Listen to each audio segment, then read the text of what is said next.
My friends, let us come together for a few moments, in a spirit of quietness, not seeking anything, not attempting to gain anything, but simply becoming receptive. For all true spiritual work begins in silence, not the silence that is the absence of sound, but the silence that is the absence of mental striving. When the mind no longer pushes, when it no longer grasps for answers, solutions, or even spiritual experiences, a deeper activity begins to take place within us, and it is this activity that reveals the presence that has been with us from the beginning. We have lived so long believing that thinking is our guiding power, that the intellect is our instrument of progress, that we approach even our spiritual journey with the hope that some thought, some affirmation, some mental position might lift us into harmony. But harmony does not come from the mind. Truth does not enter through the door of intellect, and God is never found through the processes of thought. If thinking could reveal God, every scholar would walk the earth illumined, and every philosopher would stand in perpetual peace. Yet we know this is not so. In our work, we must come to understand a simple, profound truth. When thinking stops, real power begins. Not the power of man, not the power of mind, not the power of effort, but the power of the invisible presence that is ever seeking to reveal itself as our very life. This presence does not rush in because we demand it. It does not respond because we outline it or reason our way toward it. It reveals itself in the very moment we release the belief that we must accomplish something. And so, as we begin today, let us rest in the awareness that there is nothing to attain and nothing to achieve. Let us be still, not as a discipline, but as a recognition that all that God is already here, and that whatever unfolds in this hour will not come through words or ideas, but through the deeper realization that flows from silence. We are not preparing the mind to think more clearly. We are quieting the mind so that a greater wisdom may make itself known. If, in these moments, you can simply relax the inner tension and cease the perpetual movement of thought, even for a breath, you will discover that something within you begins to stir, something gentle, something living, something real. And that, my friends, is the beginning of spiritual power. Now, as we proceed, let us take a deeper look at this mind with which we have been so identified. For centuries we have honored the human mind as though it were a divine instrument, believing that through its powers of reason, memory, imagination, and analysis, we could find our way to peace, security, or even spiritual revelation. And yet, it is this same mind that has led us into fear, confusion, and conflict. It is this mind that sees opposites everywhere, good and evil, sickness and health, abundance and lack, and then struggles to reconcile what it has itself divided. Let us understand this gently and without judgment. The human mind is not a villain. It is simply a limited instrument. It can function beautifully in the world of time and space, balancing accounts, reading books, organizing daily affairs, but it cannot enter the kingdom of God. It cannot grasp the infinite. It cannot comprehend the reality of spirit. For the mind knows only contrast, and spirit knows only oneness. The mistake we have made is not in using the mind for daily tasks. The mistake has been in trusting the mind for spiritual living. We have tried to think our way into God, and this cannot be done. The mind may hold high ideals. It may recite scripture. It may memorize principles. It may perform all sorts of mental gymnastics. But all of this remains within the realm of thought, and truth does not dwell there. Hear this well. The mind can only deal with images formed from the past, impressions gathered from the senses, conclusions drawn from appearances. It cannot perceive reality. And so every solution that originates in the mind is built upon the very appearances we are attempting to transcend. The mind sees the appearance of lack and then tries to think its way into abundance. The mind sees disease and attempts to affirm health. The mind sees danger and attempts to generate courage. Yet all of this is but effort based on the belief that appearances carry power. That is why in our work we never attempt to fix appearances with thought. We do not fight shadows. We do not use truth as a weapon. Instead, we release the mind from its imaginary burden of solving the world, for the mind was never ordained to heal, to prosper, or to save. These are the activities of the spirit alone. When you recognize the limitations of the human mind, not as condemnation but as simple spiritual fact, a great relaxation takes place within you. You no longer push the mind to perform tasks that lie outside its nature. You no longer attempt to reason your way into peace. You simply see that the mind is not the channel through which spiritual power flows. And in that recognition, the mind gently grows quiet, not by force, but through understanding. It is only when the mind becomes still that we begin to sense the gentle movement of something greater than ourselves. Only where the limited yields does the infinite reveal itself.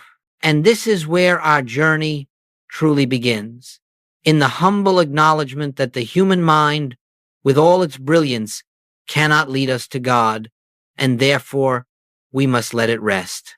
As the mind grows still, even for a moment, we begin to sense that something else is present, something that does not originate in thought, something that is not the product of effort or intention.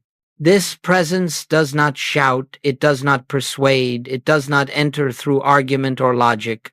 It reveals itself quietly, gently, as though it has been waiting for us to cease our striving so that it might be recognized. This, my friends, is real power. Real power is not the capacity to change outer conditions. It is not the strength to push, to force, or to compel. Real power is the silent, unseen activity of spirit, the invisible presence that governs, sustains, and fulfills all creation. And it is always present, never arriving, never departing, never withholding itself from any person. The only veil is the activity of our own mind. Human power is rooted in effort. Mental power is rooted in thought. But spiritual power is rooted in being in the simple, profound fact that God, the infinite invisible, is the substance and life of all that is. When we speak of God, we are not speaking of a deity far away, not a superhuman mind making decisions in some distant realm. We are speaking of a living presence, a divine activity that is the very essence of our own being. This presence does not need our thoughts in order to function. It does not require our mental direction. It does not respond to persuasion or pleading. In fact, it is when we cease all such efforts that its activity becomes apparent. You see, there is a vast difference between the letter of truth and the spirit of truth. The letter consists of words, concepts, metaphysical statements, and beautiful principles, but they are still words. The spirit is the living reality to which those words point. And no matter how many times we repeat the letter, it cannot produce the spirit. The spirit reveals itself only when we turn inward in receptivity, when we stop trying to make truth true and simply allow it to be what it is. Real power is the activity of this presence. Real power is the operation of spirit as your life, your intelligence, your being. And so, when you feel the stillness within, even for a second, do not attempt to grasp it with the mind. Do not attempt to define it, analyze it, or hold it. Simply acknowledge God is here. In that recognition, without further effort, a subtle shift begins to occur. Problems that seemed heavy lose their weight. Fears that felt overwhelming begin to dissolve. What you formerly believed required action or demonstration now reveals itself as already fulfilled. This is not because you have done anything. It is because you have ceased interfering with the operation of grace. For grace is always functioning. Grace is the eternal activity of God, and it is only in the absence of mental striving that grace becomes visible. This is why all true spiritual healing comes, not from thought, but from the recognition of this presence. Real power is the presence itself, and the presence is realized when thought is still. As we move further into this unfolding, let us look carefully at something that is often misunderstood by sincere spiritual seekers. When a truth is revealed to us, perhaps the truth of oneness or the truth of God's presence, we naturally feel drawn to hold it, to repeat it, to think it continually. And there is no condemnation in that. It is the instinctive attempt of the human mind to grasp what it has tasted. But we must see clearly that thinking truth is not the same as realizing truth. Thinking is a mental activity. Realization is a spiritual experience. The moment we begin to work with truth mentally, trying to remember principles, holding on to statements, rehearsing passages, you will notice a certain tension enters the practice. You become aware of a subtle strain as if you are trying to keep hold of something. That strain itself is the sign that the mind has taken over. And once the mind becomes active in this way, the flow of grace is interrupted. We are not to use truth as though it were a tool we could wield against appearances. We are not here to fight sickness with the idea of health or lack with the idea of abundance. For when you approach truth as something to think, something to apply, something to manipulate, you are quietly affirming that the appearance has power and that your thought must oppose it. This is the greatest obstruction to spiritual realization. The infinite way reveals a profound principle. Any time you attempt to think your way out of a problem, you are still believing in the reality of the problem. And where belief in a problem exists, the activity of grace cannot be felt, not because grace is absent, but because thought has built a barrier through which the conscious awareness of grace cannot penetrate. Let us understand this gently. It is not wrong to think. It is simply ineffective for spiritual work. Intellectual truth is still on the level of the mind, and the mind operates entirely within the realm of appearances. The mind sees a condition, judges it, labels it, and then uses truth to try to overcome it. But truth, used in this way, becomes the letter beautiful, inspiring, and utterly impotent. Truth has no power when confined to thought. It is only when we stop thinking about truth that truth becomes alive within us. It is only when we release the mind from its attempt to use truth that the spirit itself reveals truth. In that moment of release, the mind falls silent and the presence begins its activity. You see, realization comes not because we recite or repeat truth, but because we become still enough for truth to reveal itself. The truth that heals, the truth that harmonizes, the truth that frees, does not arise from the mind. It arises from the deep well of silence within the presence that is closer to us than breathing. Let the mind stop wrestling with truth. Let it stop trying to remember, to affirm, to hold. Let it be still. In that quietness, you will feel the gentle, living movement of spirit saying, I am here. And that is the moment when grace begins to flow, not through thinking, but through being. Now, let us come to one of the great jewels of the spiritual life, the sacred pause. In our human experience, we have become so accustomed to movement, to reaction, to answering every appearance with a thought, a plan, or a judgment, that the simplest act of pausing seems almost unnatural. And yet, this pause is the doorway through which we step out of the realm of the senses and into the sanctuary of spirit. You see, there is a moment, a very quiet moment, in which the entire activity of the human mind can be allowed to rest, not forced, not repressed, not controlled, but gently set aside, as though you were laying down a heavy garment that you no longer need to wear. This moment may be only a breath in duration, or it may widen into minutes, but its power is not measured in time. Its power lies in the fact that in that pause, you stop living from the mind and begin living from the presence. The sacred pause is not a technique. It is not something you do. It is the simple recognition: I will not proceed until I have felt something of the presence within. In that instant, you turn away from the problem, from the condition, from the thought process that has occupied your attention.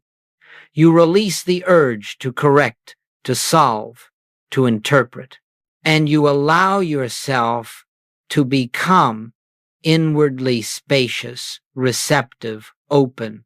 In that pause, no thought is required, no truth must be remembered, no effort must be made, for this is not a mental practice, it is an act of surrender. It is the willingness to stand without defenses, without opinions, without personal will, and to let the infinite invisible reveal itself. As you enter this inner quiet, you may become aware of a subtle shift, perhaps, a sense of lightness or peace, or the simple awareness of being present. But do not cling to these sensations. They are only signs that the mind is receding. What you are seeking is not a feeling, not an experience, but the recognition of the presence that has always been here. We pause, not to achieve anything, but to step aside so that grace may take over. In the sacred pause, we enter the inner sanctuary, the temple not made with hands. Here, no prayer of words is spoken. Here, no request is made. Here, there is only listening, quiet, receptive listening for the still, small voice that does not speak in language, but in assurance. And so, this pause becomes the cornerstone of your spiritual practice. Before meetings, before decisions, before conversations, before responding to anything in your outer life, you learn to take this moment, this effortless turning within, and wait until the sense of presence fills your awareness. This is not idleness. It is the highest form of activity. For in that moment, you have stepped out of the world of appearances and into the realm where God is the only power, the only presence, the only activity. Here, the human story quiets and the divine story begins to unfold. In this pause, the inner sanctuary opens and grace finds its way into your experience, not because you have invited it, but because you have stopped blocking it. As the pause deepens and the mind relaxes its constant activity, a remarkable thing begins to take place, so gentle, so unobtrusive, that one might easily overlook it if one were expecting something dramatic. When thought ceases its restless movement, even for a breath, conscious awareness begins to dawn. Not the awareness of the mind, not the awareness of concepts or beliefs, but the awareness of presence of a living, vibrant reality that has always been here. In this state, you may find that nothing in particular is happening. There is no vision, no voice, no sudden revelation, yet beneath the quiet surface, an inner movement is occurring. Something within you begins to stir, like a faint glow in the depths of consciousness. You are becoming aware of an invisible activity, not because you are thinking about it, but because you have made room for it by ceasing to think. This is the beginning of spiritual realization. When thought stops, the mind is no longer projecting its fears, its hopes, its conclusions, or its judgments onto the screen of your experience. And because those projections quiet, you can begin to sense what has been behind them all along, the presence that is your actual life, the life that is God expressing as you. This awareness is not created by meditation. It is not manufactured by effort. It is revealed the moment you no longer block it with thought. It is as though clouds have parted, not because you pushed them away, but because you simply stopped stirring the atmosphere of the mind. And when the atmosphere clears, the sun that was always shining becomes visible. In this awareness, the burdens you carry begin to lose their weight, not because they have been solved, but because you are beginning to sense another within you who carries all things. The fear that has gripped you begins to loosen, not because you have reasoned your way out of it, but because you are beginning to feel the presence of one who knows no fear. The confusion that clouded your judgment begins to dissolve, not because you have fought your way into clarity, but because clarity itself is beginning to arise within you. You see, consciousness, true consciousness, is not thought. It is not sensation. It is not emotion. It is the silent recognition of God's presence. This recognition may come as peace, or as a quiet confidence, or simply as a sense of rightness, of being aligned with something greater than your personal sense of self. Do not analyze it. Do not attempt to hold it. Do not try to deepen it. Simply rest in it, even if only for a breath. For this awareness, however small it may seem, is the beginning of spiritual power. In this moment of recognition, the presence of God becomes the healer, the harmonizer, the source. You do nothing, you think nothing, you demand nothing. You simply witness the activity of grace. This is the birth of conscious awareness, the awareness that there is a life within you that is not dependent on thought, that functions perfectly without your guidance, and that reveals itself whenever you are still enough to feel it. This awareness is the real work of the infinite way. It is the essence of spiritual living. And as it grows, you will find that it becomes the foundation of your daily experience, quietly transforming every aspect of your life, not through effort, but through presence. Now, let us bring this teaching into the rhythm of daily living. For unless truth becomes the atmosphere in which we move from morning until night, it remains merely an idea. The question naturally arises, how do we live in this world, with its demands and appearances, without returning to the old habit of mental effort and strain? And the answer is beautifully simple.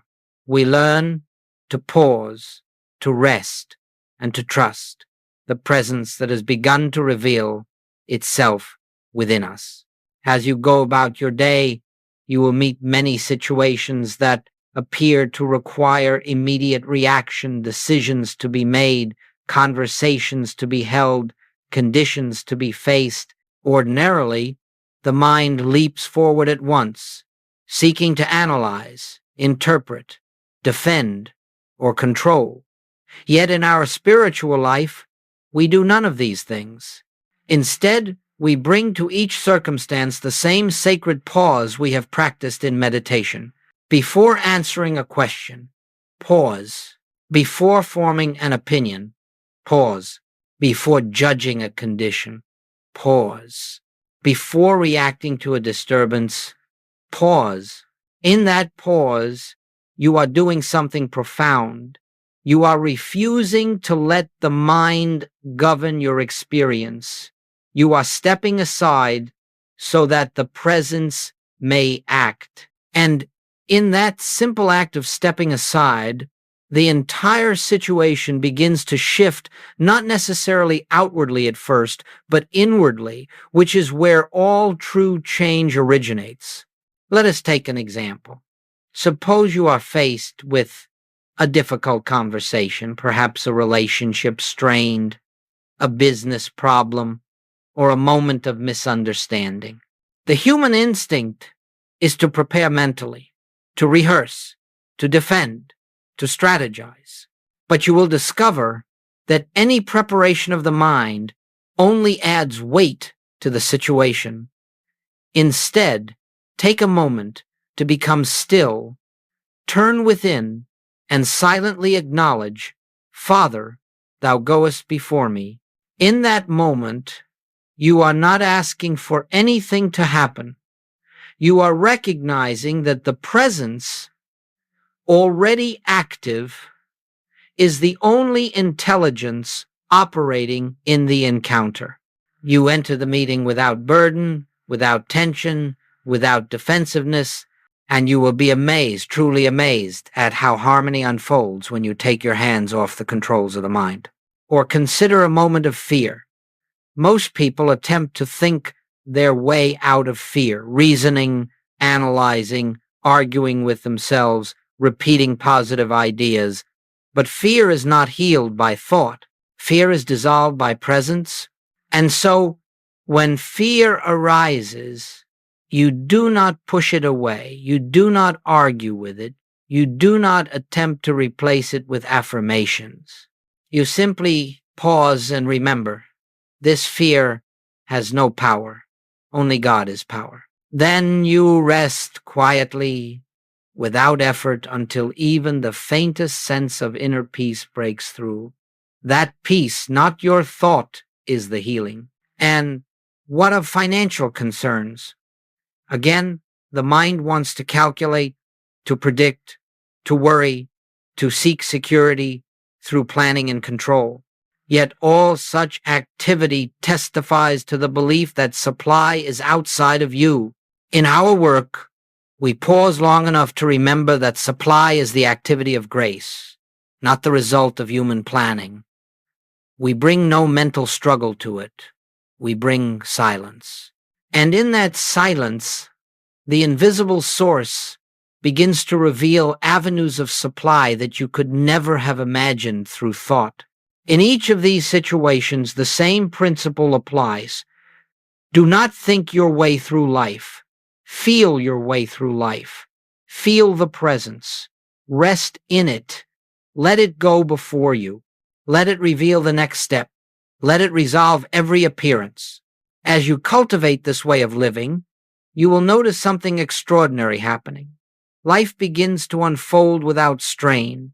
Problems that once seemed heavy begin to lighten. Decisions that once seemed complicated become simple. Conflicts soften, often without words. And you discover that the presence, which once seemed a momentary experience in meditation, is now becoming the atmosphere of your entire life. This is not inactivity. It is divine activity. This is not passivity. It is receptivity. It is the recognition that the same presence you touch in meditation is the presence that walks into your conversations, guides your hands in your work, surrounds you in your relationships, and goes before you in every situation you meet. In this way, spiritual living becomes natural. It is no longer practiced in isolation, but woven into the fabric of your day. You live without mental strain because you are no longer depending on the mind for direction. You are depending on the presence. And the presence never fails. As we come into the heart of this work, the entire purpose of our practice begins to reveal itself. All the silence, all the pausing, all the resting from thought is not an end in itself. These are merely the conditions in which a deeper realization may take place, a realization that is the very foundation of spiritual life. And that realization is this: God is the only power. This truth is not attained through effort. It is not reached through argument. It dawns only when the mind grows quiet enough for reality to reveal itself. You will notice that as the mind becomes still, even briefly, a subtle sense of presence arises. That presence is not merely peaceful. It carries with it a quality of authority, not human authority, but divine assurance. In its light, you begin to see that what you feared never possessed power, what you struggled against never possessed substance, and what you attempted to heal never possessed reality. You are not learning that God is the greatest power. You are realizing that God is the only power, and therefore that anything appearing to oppose him is nothing more than the shadow cast by human belief. When this realization dawns, even partially, the entire landscape of your inner life changes. You no longer try to overcome evil. You see that evil has no power. You no longer strive to attract good. You see that good is already present as the activity of the infinite. You no longer petition God to intervene in human affairs. You realize that God is the very presence in which those affairs unfold. The sense of separation dissolves, and with it, the belief in conflicting powers. In this awareness, the world loses its terror. Conditions lose their threat. People lose their power over you. Disease, lack, and conflict lose the authority you once unknowingly granted them. This is not denial of appearances.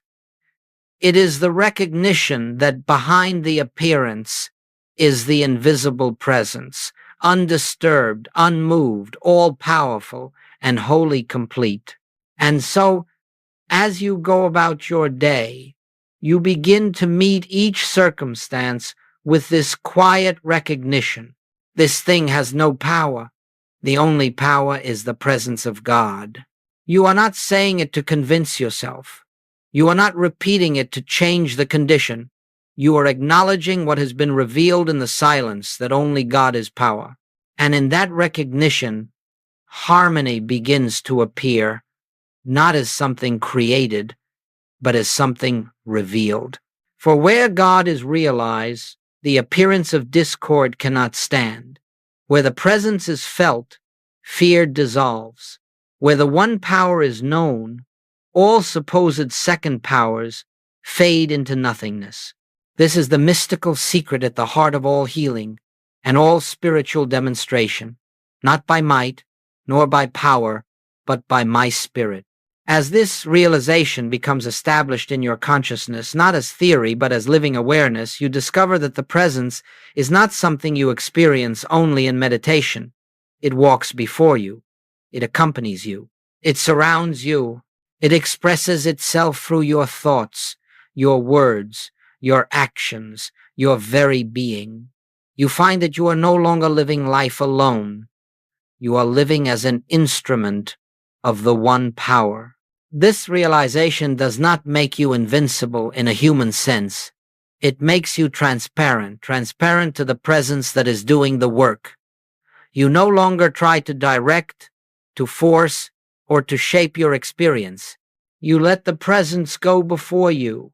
You trust it. You rest in it. And through this resting, you discover the freedom that comes from knowing that all power is in God and none is in appearances.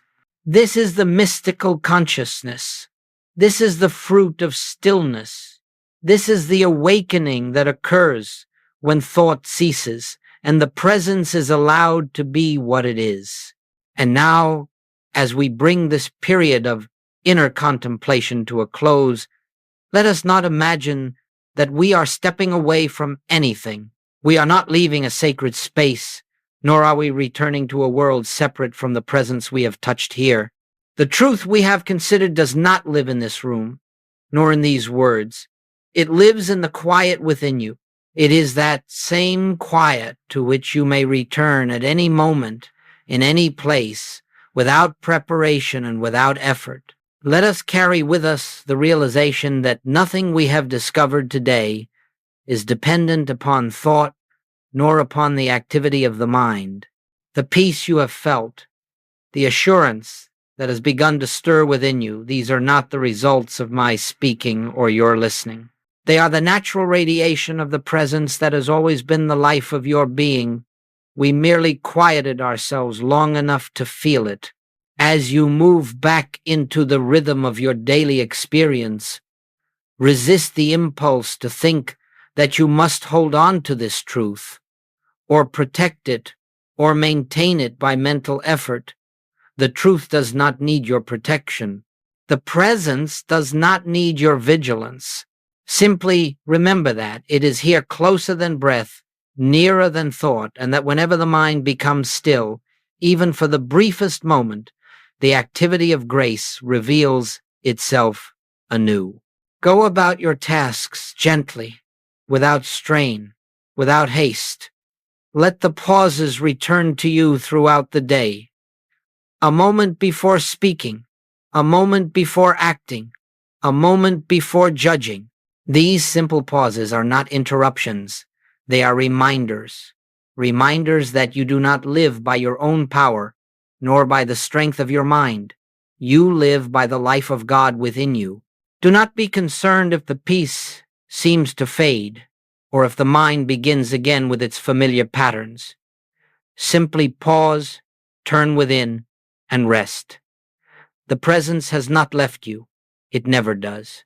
Only the mind wanders. And when the mind wanders, let it wander. You do not need to bring it back.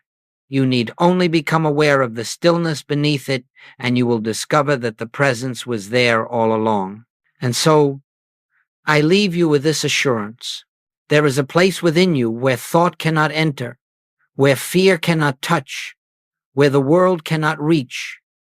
It is the place where God is realized as the only life, the only power, the only presence. Go there often, not with effort, but with willingness, and you will find that the whole of your life begins to unfold under grace. May this silence go before you. May it remain with you, and may it reveal within you the fullness of the life that is God.